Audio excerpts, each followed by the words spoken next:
Yahweh's pledge to the chosen people that their borders would extend from the Red Sea to the Mediterranean Sea, and from the desert to the Euphrates River, and that he will grant peace in the land, and no one will make them afraid, remained unfulfilled despite their reverence. The land promised to them by God had been repeatedly invaded by foreign conquerors. In 63 BC, the holy city of Jerusalem was captured once again, and the Jews became vassals of the Roman Empire.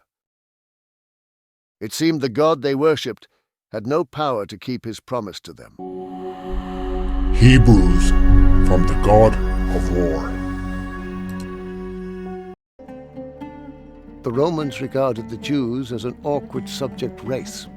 Despite their refusal to serve in the army, intolerance in matters of religion, and reluctance to pay taxes, a reluctance hardly unique to the Jews, they were nevertheless given some latitude.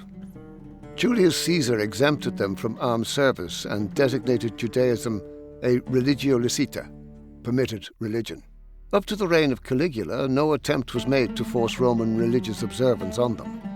But simmering resentment mounted in Palestine. Dogma did not allow the most devout Jews the latitude to explore new ideas or embrace the varied cultures of the empire.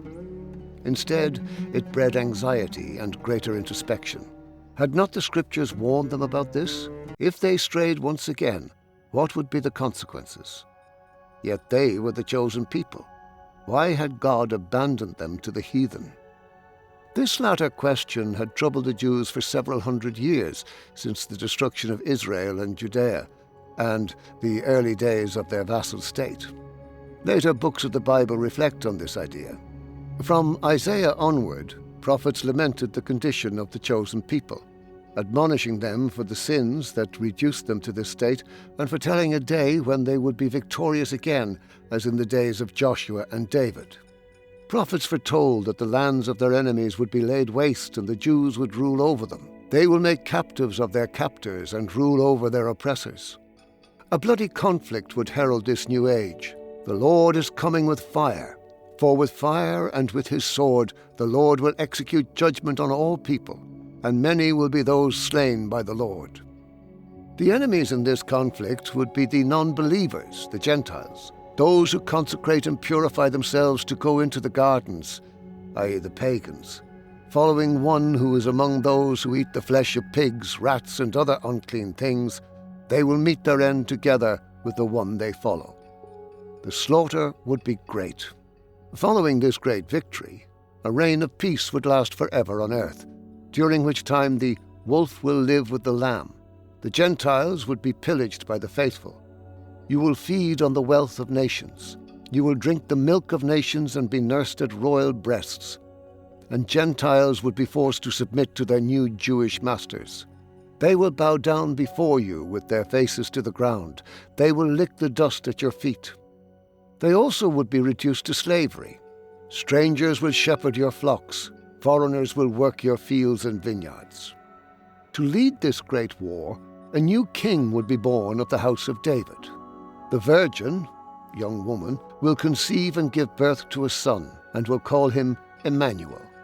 This king would sit on the throne of David and reign on an earthly kingdom that would last forever. These beliefs sustained the devout in a fantasy world for centuries. After hundreds of years, domination by the heathen continued with no end in sight. The Jews had been promised so much and had so little. The little they had was not even under their control. The northern province of Galilee became a hotbed for lawlessness and insurrection. Two uprisings, the first led by Ezekias the Brigand, and a later one by Judas the Galilean, rumored to be his son, were suppressed violently. Other smaller revolts were crushed as simmering discontent prevailed in the region. In Jerusalem, a power struggle for control of the temple and different views on the nature and protocol of religious observance that emerged following its reconstruction continued into the 1st century BC. Different interpretations of the scriptures spawned several opposing factions within Judaism. Among these factions were the Sadducees, a social elite who played a significant role in the priestly functions at the temple. Many were descended from the Babylonian exiles and formed a kind of governing aristocracy within Jerusalem. They rejected oral traditions and any beliefs not explicitly mentioned in the scriptures. Like all privileged peoples, they accepted the political status quo, fearing that opposition to Roman rule would put their religious freedom at risk. The second, smaller group was the Pharisees, who demanded strict adherence to the rituals set down in the Torah. Although some Pharisees served in the temple, their worship was primarily community-based. They frequently clashed with the Sadducees due to their scholarly interpretation of the scriptures. The high priests restricted themselves to a literal reading of the written word. Unlike the Sadducees, the Pharisees believed in an afterlife. On matters of ritual, they were meticulous to an absurd degree. Working within communities brought the Pharisees closer to the ordinary Jews, and consequently, they became more popular than the lofty priests.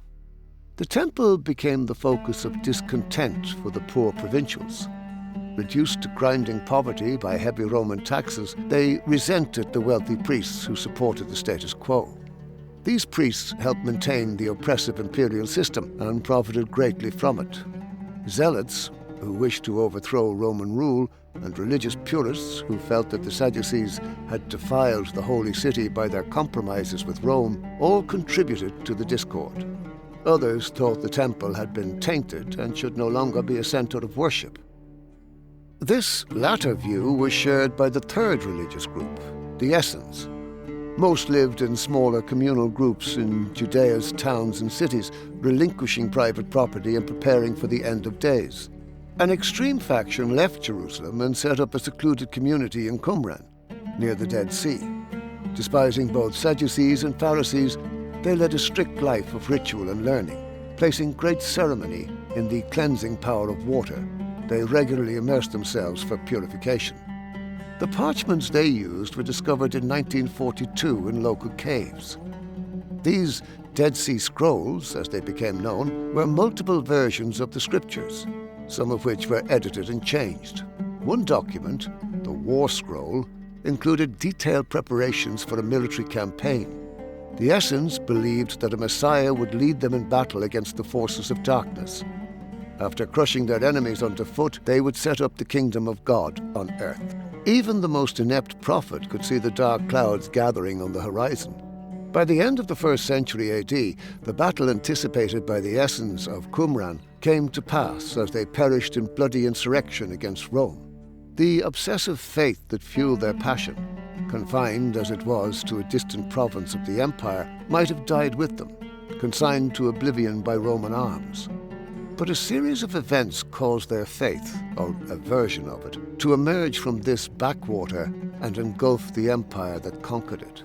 They had fashioned a myth to sustain their identity, and with it, the hope of messianic deliverance. But here lay a snare. What if the next Messiah, when he appeared, did not deliver them from foreign grasp, but instead condemned them to greater privation?